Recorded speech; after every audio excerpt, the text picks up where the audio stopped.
Everything you've been told about walking and fat loss is backwards, and almost nobody realizes it yet today. You think the burning happens while your feet move, while your heart rate climbs, while sweat drips down slowly. But if that were true, slow walking should do almost nothing for stubborn, visceral fat sitting around your organs. The intensity's low, the effort is minimal, and yet people who walk daily transform completely over months. That contradiction confuses almost everyone because they're staring at the wrong moment entirely, missing the real story. The truth is, walking doesn't burn visceral fat while you're moving. It changes what happens after you stop. That single distinction is the missing piece explaining why some people succeed and others quietly fail forever. Think about your last walk, how you finished, grabbed your phone, and rushed straight back into chaos. You checked messages, poured coffee, sat down, and mentally clocked back into stress within minutes flat. From the outside, the walk looked complete, finished, done, nothing left to give your body anymore. But biologically, the most important part of your entire walk had just quietly begun without you noticing. Visceral fat doesn't respond to effort, sweat, or how hard your lungs were working outside. It responds to environment, to whether your body feels calm, stable, and safe afterward for hours. When walking creates the right internal conditions, fat burning doesn't stop the second you sit down. It continues quietly, invisibly, working in the background while you assume nothing else is happening. This explains why walking succeeds for people who failed repeatedly with brutal, high-intensity workout routines. It's not about burning more calories up front. It's about triggering a process that lasts hours. Once you understand this, you stop judging walking by what happens during those 30 minutes. You start understanding why it quietly outperforms workouts that felt so much harder in the moment. After your walk ends, your body doesn't snap back instantly to where it started before. That invisible window is the part almost nobody ever notices, measures, or even thinks about. Blood glucose stays lower and steadier for hours, not minutes, long after you've stopped moving. Muscles that were active continue absorbing glucose efficiently, meaning insulin demand stays reduced while you rest. This matters enormously because visceral fat is extremely sensitive to how much insulin surrounds it. When insulin stays low longer, fat cells remain permissive instead of snapping back into storage mode. At the same time, something shifts quietly with cortisol, your body's primary stress hormone response. Walking doesn't erase stress hormones completely, but it reshapes their rhythm into something smoother overall. The sharp spikes soften, recovery happens more gently, and your body stops overreacting to small triggers. When cortisol recovery improves like this, visceral fat receives fewer signals demanding it stay protected. Your nervous system doesn't reset instantly either, staying in a calmer state minutes after walking. Parasympathetic activity stays elevated, keeping your body oriented toward recovery instead of constant defensive alertness. Heart rate settles slowly, breathing stays deeper, and urgency fades gradually instead of disappearing instantly. Your liver plays a hidden role too, suppressing emergency glucose release after your walk concludes. Your body stops preparing for sudden energy demands, and fuel availability starts feeling predictable and safe. Predictability, more than anything else, is the strongest signal of safety your body actually recognizes. Fat cells respond to this entire after-walk environment, not to the walking itself directly. They don't care that your legs stopped moving 20 minutes ago on that sidewalk somewhere. They care that stress stayed low, insulin stayed controlled, and energy felt stable for hours afterward. This is exactly why visceral fat can begin releasing hours after your walk technically ended already. Your body stays in a state permitting fat use, not because of effort, but sustained calm. Walking doesn't end when your feet stop, biologically speaking. It actually keeps working relentlessly onward. Here's where most people accidentally destroy the very effect their walk just carefully created moments earlier. Not during the walk itself, but immediately after, within minutes of finishing that peaceful session. The missing lever isn't more walking, more steps, or more effort. It's protecting what comes next. Most people finish walking and instantly re-enter stress mode without realizing what they're sabotaging internally. They check messages, rush to work, drink caffeine, skip meals, sit down, and tense up immediately. Within minutes, that calm biological state your walk created disappears completely, replaced by confusion and urgency. From your body's perspective, the signal becomes contradictory. Movement happened, but urgency returned right afterward. Stress hormones rise again, insulin demand increases, and your nervous system shifts back toward defense mode. Visceral fat responds by closing the door it had just barely begun opening for you. This is exactly why so many people insist walking does absolutely nothing for their fat loss goals. It's not that walking failed you, it's that the after effect never survived long enough to matter. Fat burning after walking requires continuity, not of movement, but of sustained calm and stability. Your body needs time in a low-stress state to actually convert stored fat into fuel. When that window gets cut short constantly, fat burning never fully engages the way it should. The missing lever is post-walk recovery, something almost nobody talks about or protects intentionally afterward. Walking sets the conditions perfectly, but rushing back into urgency collapses everything it just built. Fat cells don't respond to brief moments, they respond to sustained duration in permissive environments. Most people interrupt that environment within minutes, never experiencing the effect walking was designed to create. Fat burning continues only if your body gets permission to stay in that walking-created state. When you protect that after effect properly, a stack of hidden benefits starts building quietly together. None of them look like fat loss immediately, but together they create conditions fat finally releases. Insulin sensitivity stays elevated for hours, meaning your body handles incoming energy with far less effort. Blood sugar stays even, fewer spikes occur, and fewer emergency signals mean fat cells relax completely. Cortisol baseline drops lower too. Walking doesn't just reduce stress momentarily, it improves long-term recovery patterns. The rise and fall pattern becomes smoother, calmer, less chaotic than it used to feel before. Over time, this quiets the constant background signal telling visceral fat to stay protected forever. Fat oxidation enzymes remain active well beyond your walk. The machinery doesn't shut off instantly. As long as your body stays calm, that machinery keeps quietly running in the background continuously. Appetite regulation improves dramatically during this window. Hunger becomes clearer and far more proportional overall.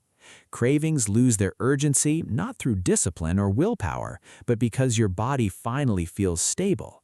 Eating feels calmer naturally, which further supports stable insulin and continued access to stored fat. Inflammatory signaling drops lower too, since low-grade inflammation thrives specifically in stress and inactivity. Walking disrupts that harmful environment, and when calm continues afterward, that reduction genuinely lasts longer. This makes your tissues more responsive and your entire metabolism significantly more flexible over time. Energy use becomes more efficient too, spreading evenly through your day instead of crashing repeatedly. That steady energy reinforces the exact same message. Fat cells respond powerfully to predictability itself. Walking isn't the actual benefit. Walking is simply the trigger that sets everything else moving. What matters most is the cascade of biological improvements persisting quietly long after you've stopped walking. Fat loss isn't one dramatic event. It's countless small systems staying aligned long enough together. When researchers study fat loss from walking, they don't focus on the walk itself specifically. They focus entirely on what happens afterward, and that's exactly where the real science emerges. Studies consistently show insulin sensitivity remains elevated for hours following low-intensity activity like walking. This means your body manages blood sugar using less insulin long after you've stopped moving. Since visceral fat is strongly inhibited by insulin, this extended window explains continued fat burning afterward. Research on fat oxidation reveals a similar pattern. Fat use doesn't peak at your activity's start. It increases later, often remaining elevated well into recovery, especially during calm, non-stressful movement sessions. Walking creates a longer, more sustainable fat oxidation window than intense exercise typically ever manages to. Intense workouts spike stress hormones dramatically and shorten your recovery window significantly compared to walking. Cortisol research adds another crucial layer here. Intense workouts raise cortisol sharply, requiring extended recovery time. Walking, by contrast, actually lowers cortisol reactivity and improves how quickly your body recovers afterward.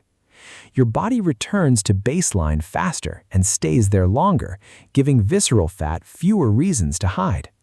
Visceral fat responds to this improved recovery far more than it responds to raw physical effort. Studies comparing low-intensity daily movement to sporadic high-intensity exercise reveal something genuinely surprising consistently. Low-intensity approaches consistently show better long-term outcomes for visceral fat, even with lower total calories. The difference isn't energy expenditure at all. It's hormonal exposure accumulated steadily and consistently over time.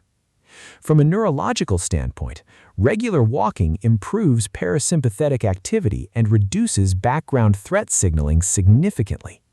This keeps your body in a state where stored energy gets accessed without triggering protection mechanisms. Fat cells respond to this state by becoming more metabolically active hours after your movement ends. Science simply doesn't support the idea that fat loss only happens during actual exercise itself. It shows fat loss happens during recovery, when stress is low and your body feels genuinely safe. Walking works precisely because it creates the right after environment, not because of the walking motion itself. Visceral fat responds to that environment long after your walk technically ended hours earlier that day. This is exactly where people unintentionally shut the entire process down without realizing what they're doing.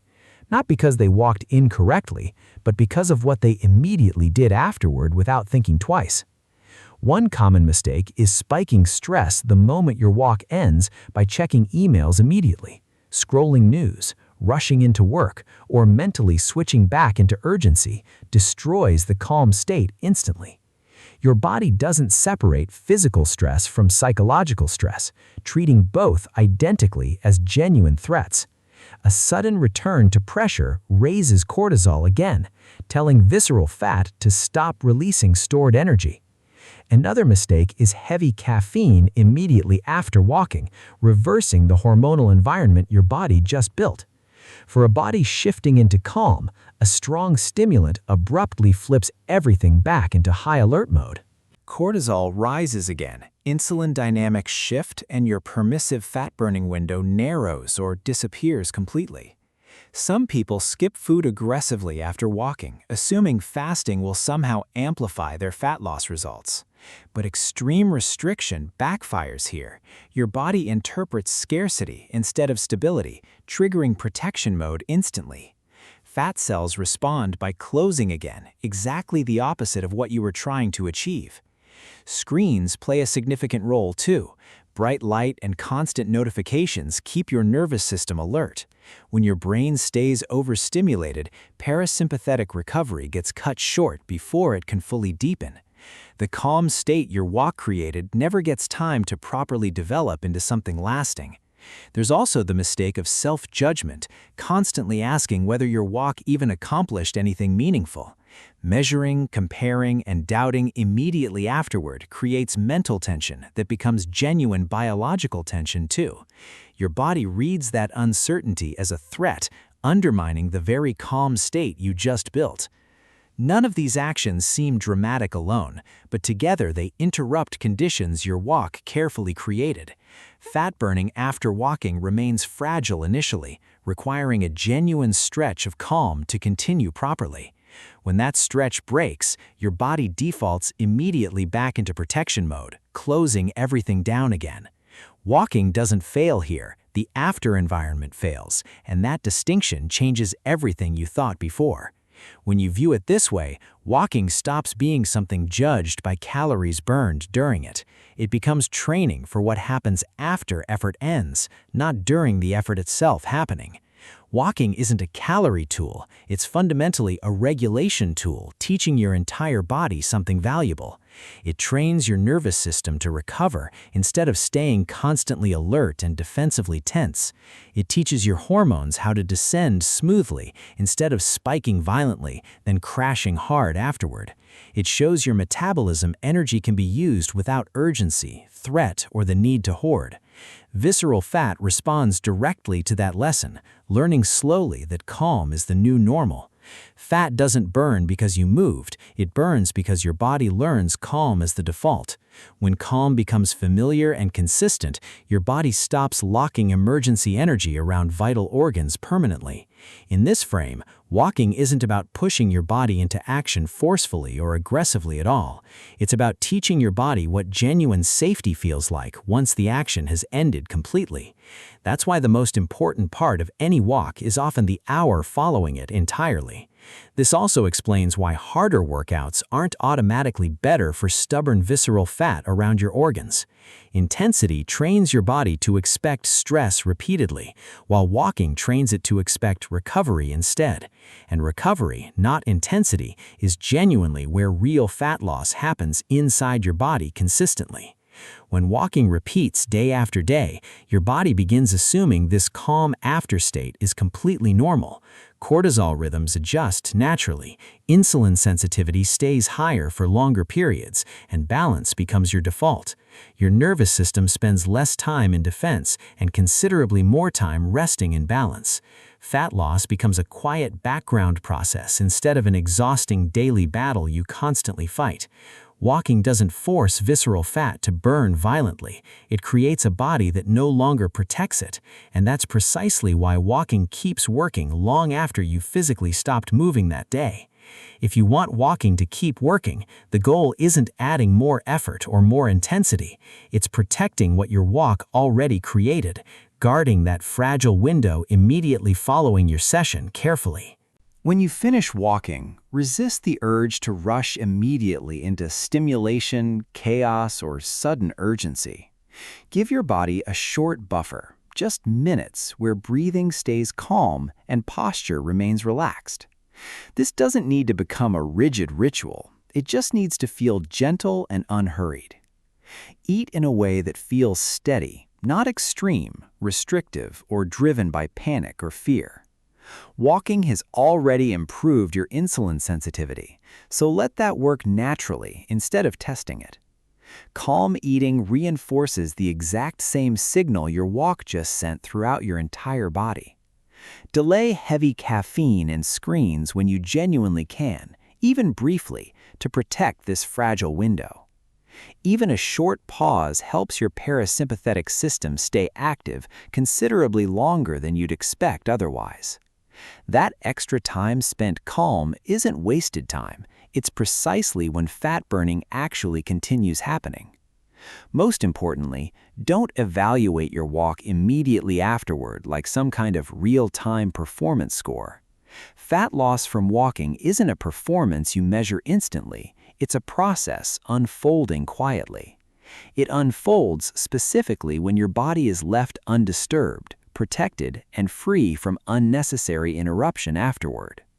Walking burns visceral fat long after you stop, but only if you don't interrupt the process. You don't need perfect conditions, elaborate rituals, or discipline stacked endlessly on top of more discipline. You simply need to let your body remain in that walking-created state long enough to work. Fat loss doesn't happen because you walked harder, pushed further, or sweated more than yesterday's session. It happens because you let the calm last, protected, uninterrupted, and genuinely undisturbed for hours afterward. And when calm becomes consistent, day after day, week after week, visceral fat no longer needs to stay.